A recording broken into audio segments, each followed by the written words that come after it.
Assalamualaikum, halo teman-teman. Kali ini aku pengen bahas mengenai mutu pendidikan di Indonesia. Nah, gimana ya mutu pendidikan kita? Karena kalau berbicara mengenai mutu pendidikan, tentu ini adalah sesuatu hal yang penting, very important untuk mencetak generasi-generasi penerus bangsa yang tentunya akan melanjutkan perjuangan bangsa kita. Mutu di bidang pendidikan meliputi mutu input, proses, output, dan outcome tentunya. Input pendidikan dinyatakan bermutu bila siap berproses. Proses pendidikan bermutu apabila mampu menciptakan suasana pembelajaran yang aktif, kreatif, dan menyenangkan atau yang kerap dikenal dengan istilah pakem. Kalau kita lihat kondisi saat ini, memang ya kualitas pendidikan Indonesia ini masih terbilang sangat rendah apabila dibandingkan dengan negara-negara besar lainnya. Hal-hal yang menjadi faktor utama ataupun faktor penyebabnya adalah kualitas dari guru, SDM, dan rendahnya prestasi siswa serta sarana dan prasarana yang kurang memadai dalam proses pembelajaran. Dan aku juga lihat by data hasil pemeringkatan negara dengan pendidikan terbaik tahunan yang dilakukan oleh US News and World Report, BAV Group, dan Wharton School of the University of Pennsylvania. Kegiatan dan penilaian yang dilakukan dengan mensurvei ribuan orang di 78 negara, hasilnya adalah negara dengan sistem pendidikan terbaik tahun 2021. Kalau kita lihat negara Indonesia ini mendapatkan peringkat 54 dari 78 negara. Tapi mutu pendidikan Indonesia menurut kami saat ini tahap demi tahap itu selalu mengalami perubahan tentunya ke arah yang positif. Apalagi dengan kebijakan dari kurikulum Merdeka ini.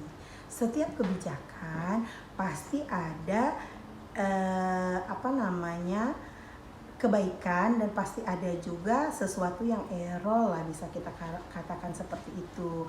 Tapi yang jelas setiap kebijakan yang dilakukan dan apabila itu dilakukan secara masif, maka kami yakin kebijakan itu sudah dikaji oleh ahli-ahli pendidikan yang luar biasa, dan jika dilaksanakan secara masif kebaikan-kebaikan kebijakan ini pasti akan menjadikan mutu dari pendidikan Indonesia ini akan menjadi lebih baik ke depannya.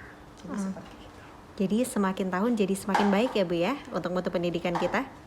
Secara umum kami kira begitu. Tapi untuk menjadikan mutu pendidikan baik ini kan butuh kerja kolaborasi bukan hanya dari pemerintah tentunya, yaitu ini butuh kolaborasi keseluruhan, mulai dari orang tua, masyarakat, guru, sistem lingkungan. Nah, yang paling berperan adalah guru.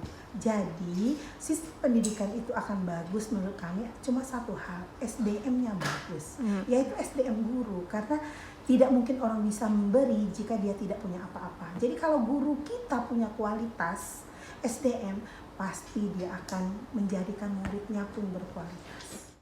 Teman-teman, dari penjelasan tadi tentu kita berharap ya semoga emang benar adanya mutu kualitas pendidikan di Indonesia ini semakin meningkat ke depannya, jangan sampai menurun nih. Dan tentu untuk mewujudkan mutu pendidikan di Indonesia ini semakin berkualitas ke depannya, ada kolaborasi yang baik antara pemerintah, para orang tua, siswa, SDM, para guru, pihak pendidikan, instansi terkait, dan lingkungan sekitar kita untuk mewujudkan hal itu. Adalah sekian pembahasan kita kali ini. Sampai jumpa di pembahasan selanjutnya. Bye bye. Wassalamualaikum warahmatullahi wabarakatuh.